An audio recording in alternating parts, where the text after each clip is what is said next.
جدید banking, chapter number 5، page number 94۔ مگر سود کی شناختوں کا مضمون ابھی ختم نہیں ہوا ہے۔ اس کی اپنی ذاتی برائیوں کو اس تنظیم نے کئی گنا زیادہ بڑھا دیا ہے جو زمانہ حال میں مہاجنی اور ساہوکاری کے پرانے طریقوں کی جگہ جدید بینکنگ کی شکل اختیار کر گئی ہے۔ اس تنظیم نے قدیم صراف کی گدی پر دور جدید کے بینکر اور فائنینشر کو لا بٹھایا ہے، جس کے ہاتھ میں آ کر سود کا ہتھیار ہر زمانے سے زیادہ غارت کر بن گیا ہے۔ ابتدائی تاریخ، یہ ہیڈنگ ہے۔ اس نئے نظام ساہوکاری کے مزاج کو سمجھنے کے لیے ضروری ہے کہ اس کی ابتدائی تاریخ آپ کے سامنے ہو۔ مغربی ممالک میں اس کی ابتدا یوں ہوئی کہ پہلے جب کاغذ کے نوٹ نہ چلتے تھے، لوگ زیادہ تر اپنی دولت سونے کی شکل میں جمع کیا کرتے تھے اور اسے گھروں میں رکھنے کی بجائے حفاظت کی غرض سے سناروں کے پاس رکھوا دیتے تھے۔ سنار ہر امانت دار کو اس کی امانت کی بقدر سونے کی رسید لکھ دیتا تھا، جس میں تصریح ہوتی تھی کہ رسید برادر کا اتنا سونا فلاں سنار کے پاس محفوظ ہے۔ رفتہ رفتہ یہ رسیدیں خرید و فروخت اور قرضوں کی ادائیگی و حسابات کی تصویر میں ایک آدمی سے دوسرے آدمی کی طرف منتقل ہونے لگیں۔ لوگوں کے لیے یہ بات زیادہ آسان تھی کہ سونے کی رسید ایک دوسرے کو دے دیں، بنسبت اس کے کہ ہر لین دین کے موقع پر سونا سنار کے ہاتھ سے نکلوایا جائے اور اس کے ذریعے سے کاروبار ہو۔ رسید حوالہ کر دینے کے معنی گویا سونا حوالہ کر دینے کے تھے، اس لیے تمام کاروباری اغراض کے لیے رسیدیں اصل سونے کے قائم مقام بنتی چلی گئیں، اور اس امر کی نوبت بہت ہی کم آنے لگی کہ کوئی شخص وہ سونا نکلوائے جو ایک رسید کے پیچھے سنار کے پاس محفوظ تھا۔ اس کا موقع بس انہی ضرورتوں کے وقت پیش آتا تھا جب کسی کو بجائے خود سونے ہی کی ضرورت ہوتی تھی، ورنہ ذریعے مبادلے کی حیثیت سے جتنا کام سونے سے چلتے تھے وہ سب ان ہلکی پھلکی رسیدوں کے ذریعے سے چل جایا کرتے تھے، جن کا کسی کے پاس ہونا اس بات کی علامت تھا کہ وہ اس قدر سونے کا مالک ہے۔ اب تجربے سے سناروں کو معلوم ہوا کہ جو سونا ان کے پاس لوگوں کی امانتوں کا جمع ہے، اس کا بمشکل 10واں حصہ نکلوایا جاتا ہے، باقی 9 حصے ان کی تجوریوں میں بیکار پڑے رہتے ہیں۔ انہوں نے سوچا کہ 9 حصوں کو استعمال کیوں نہ کیا جائے، چنانچہ انہوں نے یہ سونا لوگوں کو قرض دے کر اس پر سود وصول کرنا شروع کر دیا اور اسے اس طرح استعمال کرنے لگے گویا کہ وہ ان کی اپنی ملک ہے، حالانکہ دراصل وہ لوگوں کی ملک تھا۔ مزید لطیفہ یہ ہے کہ وہ اس سونے کے مالکوں سے اس کی حفاظت کا معاوضہ بھی وصول کرتے تھے اور چپکے چپکے اسی سونے کو قرض پر چلا کر اس کا سود بھی وصول کر لیتے تھے۔ پھر ان کی چالاکی اور دغا بازی اس حد پر نہ رکی، وہ اصل سونا قرض پر دینے کے بجائے اس کی قوت پر کاغذی رسیدیں چلانے لگے۔ اس لیے ان کی دی ہوئی رسیدیں بازار میں وہ سارے کام کر رہی تھی جو ذریعہ مبادلہ ہونے کے حیثیت سے سونا کرتا تھا، اور چونکہ انہیں تجربے سے معلوم ہو چکا تھا کہ محفوظ سونے کا صرف 10واں حصہ ہی عموماً واپس مانگا جاتا ہے، اس لیے انہوں نے باقی 9 حصوں کی قوت پر 9 کی نہیں بلکہ 9 حصوں کی جعلی رسیدیں بنا کر زر کاغذی کے حیثیت سے چلانی اور قرض دینی شروع کر دیں۔ اس معاملے کو مثال کے ذریعے سے یوں سمجھیے کہ اگر سنار کے پاس ایک شخص نے 100 روپے کا سونا جمع کرایا تھا تو سنار نے 100 روپے کی رسیدیں بنائیں، جن میں سے ہر ایک پر لکھا کہ اس رسید کے پیچھے 100 روپے کا سونا میرے پاس جمع ہے۔ ان 10 رسیدوں میں سے ایک جس کے پیچھے فی الواقع 100 روپے کا سونا موجود تھا، اس نے سونا جمع کرانے والے کے حوالے کی باقی 900 روپے کی 9 رسیدیں جن کے پیچھے در حقیقت کوئی سونا موجود نہ تھا دوسرے لوگوں کو قرض دیں اور اسی پر ان سے سود وصول کرنا شروع کر دیا۔ ظاہر ہے کہ یہ ایک سخت قسم کا دھوکہ اور فریب تھا۔ اس دغا بازی اور جال سازی کے ذریعے سے ان لوگوں نے 90% جعلی روپیہ بالکل بے بنیاد کرنسی کی شکل میں بنا ڈالا اور خواہ مخواہ اس کے مالک بن بیٹھے، اور سوسائٹی کے سر پر اس کو قرض کے طور پر لاد کر اس پر 10-12% سود وصول کرنے لگے۔ حالانکہ انہوں نے اس مال کو کمایا تھا، نہ کسی جائز طریقے سے اس کی حقوق ملکیت انہیں پہنچتے تھے، اور نہ وہ کوئی حقیقی روپیہ تھا جس کے ذریعے تبادلے کے طور پر بازار میں چلانا اور اس کی عوض اشیاء اور خدمات حاصل کرنا کسی اصول اخلاق و معیشت قانون کی روح سے جائز ہو سکتا تھا۔ ایک سادہ مزاج آدمی جب ان کے اس کرتوت کی رودات سنے گا تو اس کے ذہن میں قانون تعزیرات کی وہ دفعات گھومنے لگیں گی جو دھوکے اور جال سازی کے جرائم سے متعلق ہیں،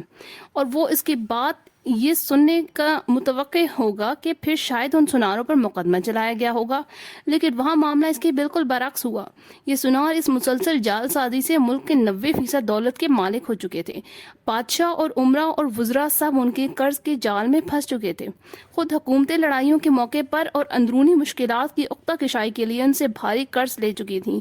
اب کسی کی مجال تھی جو یہ سوال اٹھا سکتا کہ یہ لوگ کہاں سے اتنے بڑے سرمایہ کے مالک ہو گئے؟ پھر جیسا کہ ہم اپنی کتاب اسلام نظام اور جدید نظریات معاشی نظریات میں بیان کر چکے ہیں، پرانی جاگیرداری کے مقابلے میں جو نئی باورثہ و تہذیب، وسیع المشربی اور آزادی و جمہوریت کے زبردست اسلحہ لے کر نشاط ثانیہ کے دور میں اٹھ رہی تھی،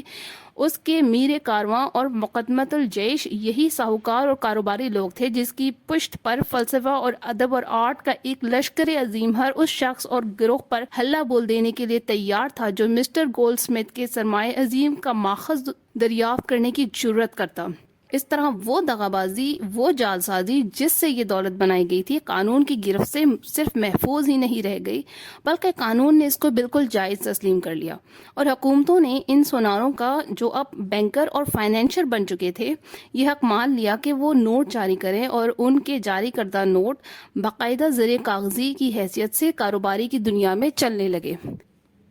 دوسرا مرحلہ، ہیڈنگ ہے پیج نمبر 97۔ یہ تھی اس سرمایہ کی اصلیت جس کے بلبوتے پر قدیم سونار دور جدید کے ساہوکار اور اقلیم زر کے فرما روا بنے۔ اس کے بعد انہوں نے ایک قدم اور بڑھایا جو پہلے قدم سے بھی زیادہ فتنہ انگیز تھا۔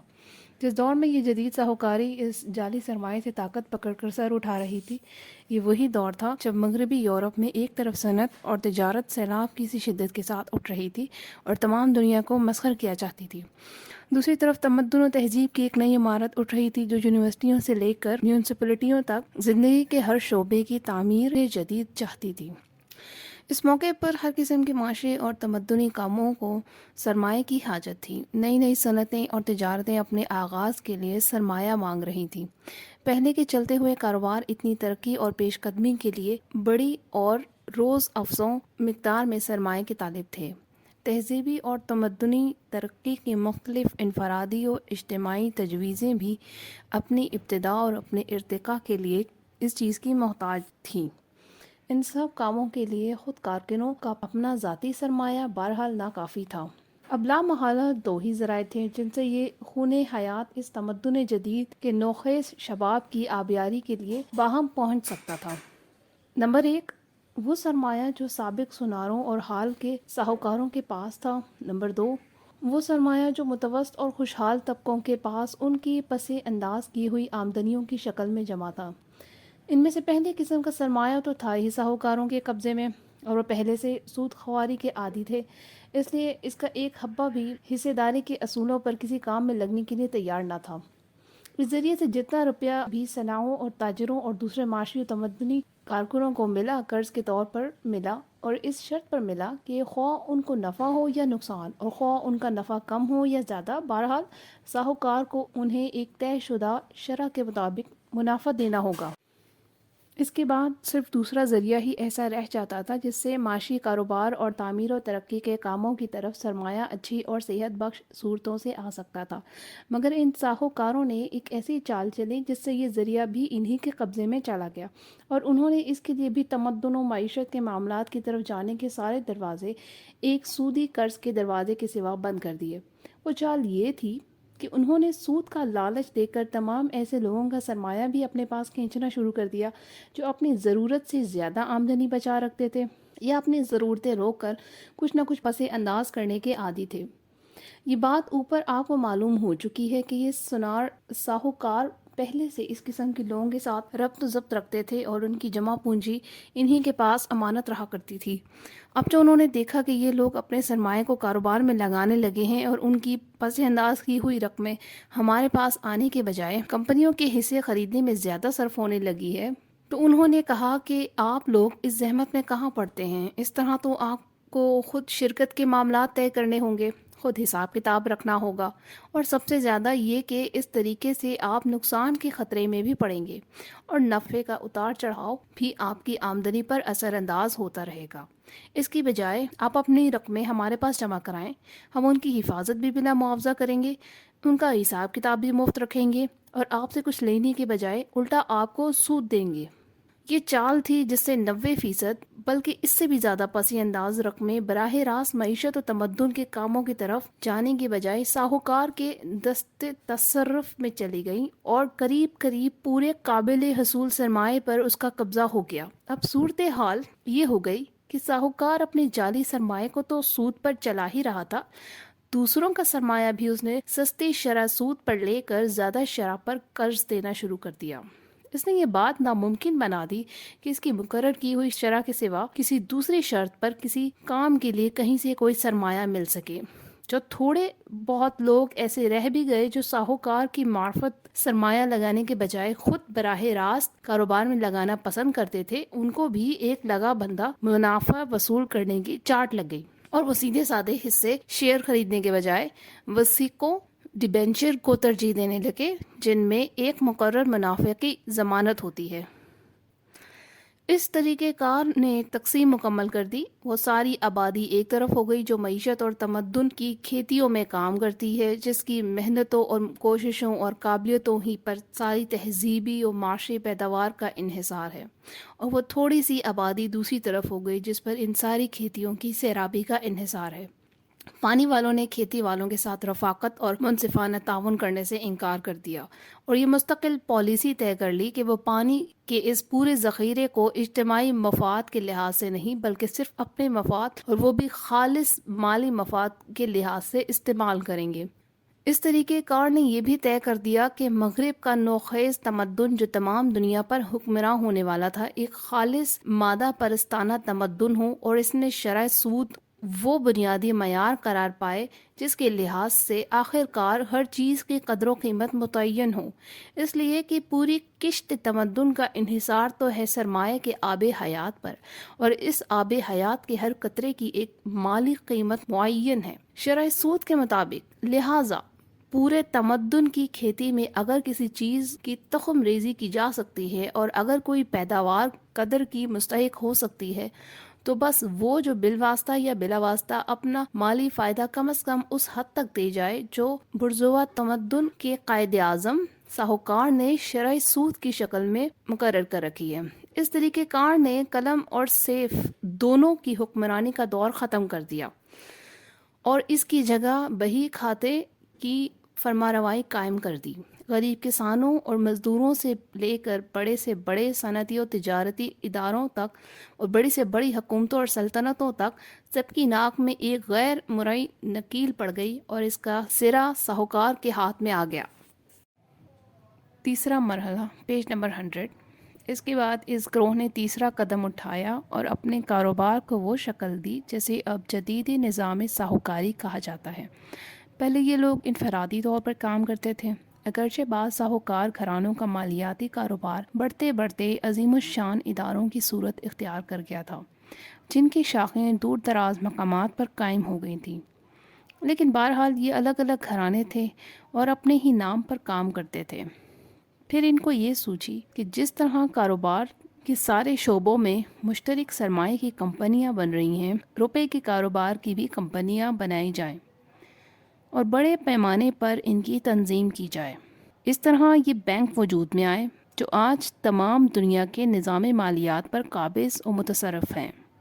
اس جدید تنظیم کا طریقہ مختصر الفاظ میں یہ ہے کہ چند صاحب سرمایہ لوگ مل کر ایک ادارہ ساہوکاری قائم کرتے ہیں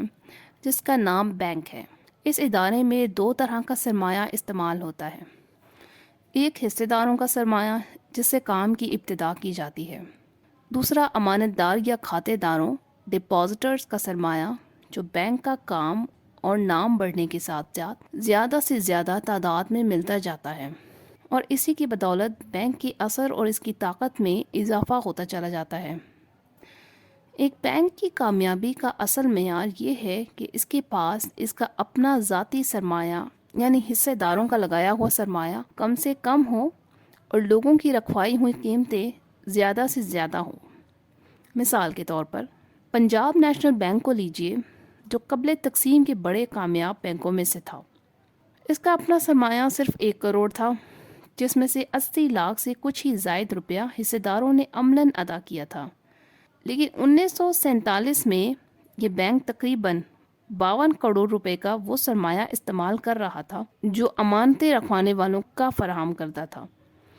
مگر دلچسپ بات یہ ہے کہ بینک اپنا سارا کام تو چلاتا ہے امانت داروں کے روپے سے، جن کا دیا ہوا سرمایہ بینک کے مجموعی سرمایہ میں 90 سے 95% بلکہ 98% تک ہوتا ہے، لیکن بینک کا نظم و نسق اور اس کی پالیسی میں ان کا کوئی دخل نہیں ہوتا۔ یہ چیز بالکل ان حصے داروں کے ہاتھ میں ہوتی ہے جو بینک کے مالک ہوتے ہیں اور جن کا سرمایہ مجموعی سرمایہ کا صرف 2, 3 یا 4-5% ہوا کرتا ہے۔ امانت داروں کا کام صرف یہ ہے کہ اپنا روپیہ بینک کے حوالے کر دیں اور اس سے ایک خاص شرح کے مطابق سود لیتے رہیں۔ رہی یہ بات کہ بینک اس روپے کو استعمال کس طرح کرتا ہے، اس معاملے میں وہ کچھ نہیں بول سکتے۔ اس کا تعلق صرف حصے داروں سے ہے، وہی منتظمین کا انتخاب کرتے ہیں، وہی پالیسی کا تعین کرتے ہیں، وہی نظم و نسق اور حساب کتاب کی نگرانی کرتے ہیں، اور انہی کے منشا پر اس امر کا فیصلہ منحصر ہوتا ہے کہ سرمایہ کدھر جائے اور کدھر نہ جائے۔ پھر حصے داروں میں سب یکساں نہیں ہوتے، متفرق چھوٹے چھوٹے حصے داروں کا اثر بینک کے نظام میں برائے نام ہوتا ہے۔ دراصل چند بڑے اور بھاری حصے دار ہی سرمایہ کی اس جھیل پر قابض ہوتے ہیں اور وہی اس پر تصرف کرتے رہتے ہیں۔ بینک گرچہ بہت سے چھوٹے بڑے کام کرتا ہے جن میں سے بعض یقیناً مفید، ضروری اور جائز بھی ہیں، لیکن اس کا اصل کام سرمایہ کو سود پر چلانا ہوتا ہے۔ تجارتی بینک ہو یا صنعتی یا زراعتی یا کسی اور نوعیت کا، بہرحال وہ خود کوئی تجارت یا صنعت یا زراعت نہیں کرتا، بلکہ کاروباری لوگوں کو سرمایہ دیتا ہے اور ان سے سود وصول کرتا ہے۔ اس کے منافع کا اصلی سب سے بڑا ذریعہ یہ ہوتا ہے کہ امانت داروں سے کم شرح سود پر سرمایہ حاصل کرے اور کاروباری لوگوں کو زیادہ شرح پر قرض دے۔ اس بینک میں جو امانتیں رکھوائی جاتی ہیں وہ 2 بڑی قسموں پر مشتمل ہوتی ہیں، ایک مؤجل فکسڈ، دوسری معجل یا عندل طلب کرنٹ۔ پہلی قسم کم از کم 3 مہینے یا اس سے زیادہ مدت کے لیے بینک کے حوالے کی جاتی ہے اور دوسری قسم میں سے ہر وقت آدمی لیتا دیتا رہتا ہے۔ بینک کا قاعدہ یہ ہے کہ جتنی زیادہ مدت کے لیے کوئی رقم اس کے پاس رکھوائی جائے اسی قدر زیادہ شرح سود اس پر دیتا ہے، اور جتنی مدت کم ہو جاتی ہے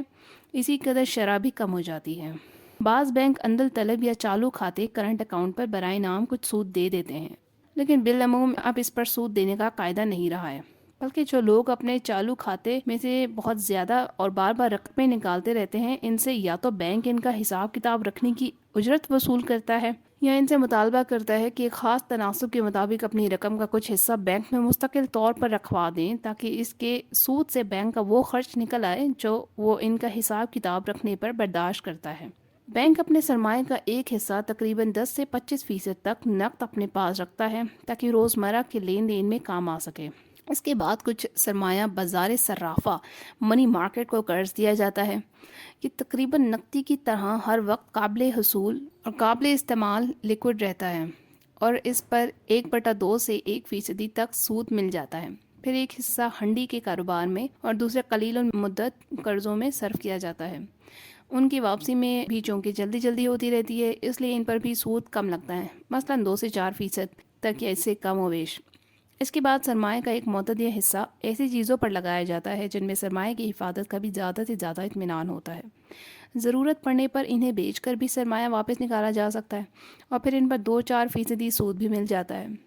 مثلاً حکومتوں کی کفالتیں اور گورنمنٹ سیکیورٹیز اور قابل اعتماد کمپنیوں کے حصے اور وسیع ڈیبنچر نقدی کے بعد یہ 3 مدیں ہر بینک اپنے کاروبار میں اس لیے لازماً شامل رکھتا ہے کہ یہ اس کے تحفظ کے لیے ضروری ہیں۔ ان سے بینک کی کمر مضبوط رہتی ہے اور خطرے یا ضرورت کے وقت یہ اس کے کام آ جاتی ہیں۔ اس کے بعد ایک بڑی مد ان قرضوں کی ہے جو کاروباری لوگوں کو اور ذی حیثیت اصحاب کو اور اجتماعی اداروں کو دیے جاتے ہیں۔ یہ بینک کی آمدنی کا سب سے بڑا ذریعہ ہے، اس پر سب سے زیادہ شرح سود ملتی ہے اور ہر بینک یہ چاہتا ہے کہ اس کو اپنے سرمایہ کا زیادہ سے زیادہ حصہ اس مد پر صرف کرنے کا موقع ملے۔ عام طور پر بینک اس مد میں 30 سے لے کر 60% تک سرمایہ لگایا کرتے ہیں اور اس میں کمی بیشی زیادہ تر ملک کے اور دنیا کے سیاسی و معاشی حالات کے بنا پر ہوتی رہتی ہے۔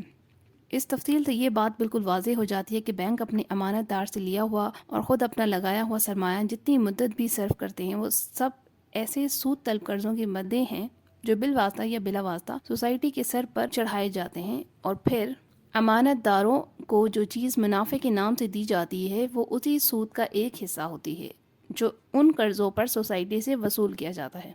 اس میں شک نہیں کہ بینک کچھ ایسی خدمات بھی انجام دیتے ہیں جو جائز نوعیت کی ہوتی ہیں اور ان کی اجرت یا کمیشن بھی اس کے ذرائع آمدنی میں سے ایک ذریعہ ہے، لیکن اس ذریعے سے کمائی ہوئی آمدنی بینک کی کل آمدنی کا بمشکل 5 سے 10% ہوتا ہے۔ نتائج پیج نمبر 104۔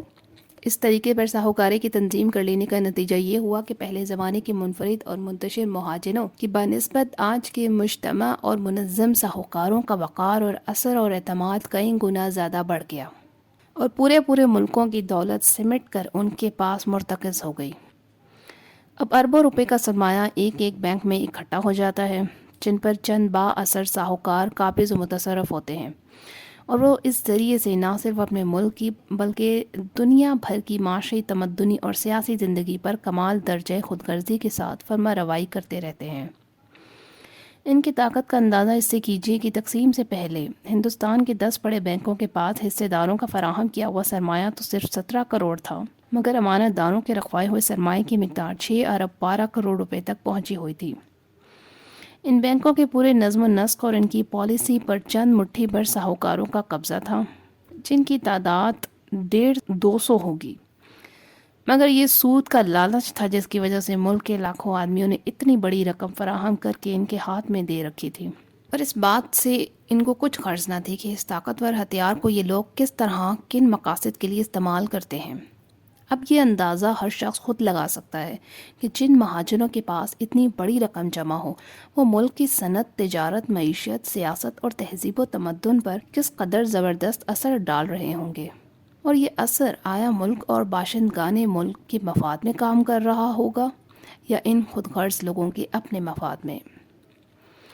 یہ تو اس سرزمین کا حال ہے جس میں ابھی ساہوکاروں کی تنظیم بالکل ابتدائی حالت میں ہے، اور جہاں بینکوں کی امانتوں کا مجموعہ کل آبادی پر بمشکل 7 روپے فی کس ہی کے حساب سے پھیلتا ہے۔ اب ذرا قیاس کیجئے کہ جن ملکوں میں یہ اوسط اس سے 1000-2000 گنے تک پہنچ گئی ہے، وہاں سرمایہ کی مرکزیت کا کیا عالم ہوگا۔ 1946 کے اعداد و شمار کی روح سے صرف تجارتی بینکوں کی امانتوں کا اوسط امریکہ کی آبادی میں 13-17 پاؤنڈ فی کس، انگلستان کی آبادی میں 1664 پاؤنڈ فی کس، سوئٹزرلینڈ میں 75 پاؤنڈ، جرمنی میں 212 پاؤنڈ اور فرانس میں 165 پاؤنڈ فی کس کے حساب سے بڑھتا ہے۔ اتنے بڑے پیمانے پر ان ملکوں کے باشندے اپنے پس انداز کی ہوئی آمدنی اور اپنی ساری پونجی اپنے ساہوکاروں کے حوالے کر رہے ہیں۔ اتنے بڑے پیمانے پر سرمایہ گھر سے کھچ کر چند ہاتھوں میں مرتکز ہو رہا ہے، اور پھر جن کے پاس وہ مرتکز ہوتا ہے وہ نہ کسی کو جواب دہ ہیں، نہ اپنے نفس کے سوا کسی سے ہدایت لیتے ہیں، اور نہ وہ اپنے اغراض کے سوا کسی دوسری چیز کا لحاظ کرنے والے۔ وہ بس سود کی شکل میں اس عظیم الشان مرکوز دولت کا کرایہ ادا کر دیتے ہیں اور عملاً اس کے مالک بن جاتے ہیں۔ پھر اس طاقت کے بل پر وہ ملکوں اور قوموں کی قسمتوں سے کھیلتے ہیں، جہاں چاہتے ہیں قحط برپا کرتے ہیں اور جہاں چاہتے ہیں پناہ کاٹ ڈالتے ہیں، جب چاہتے ہیں جنگ کراتے ہیں اور جب چاہتے ہیں صلح کرا دیتے ہیں۔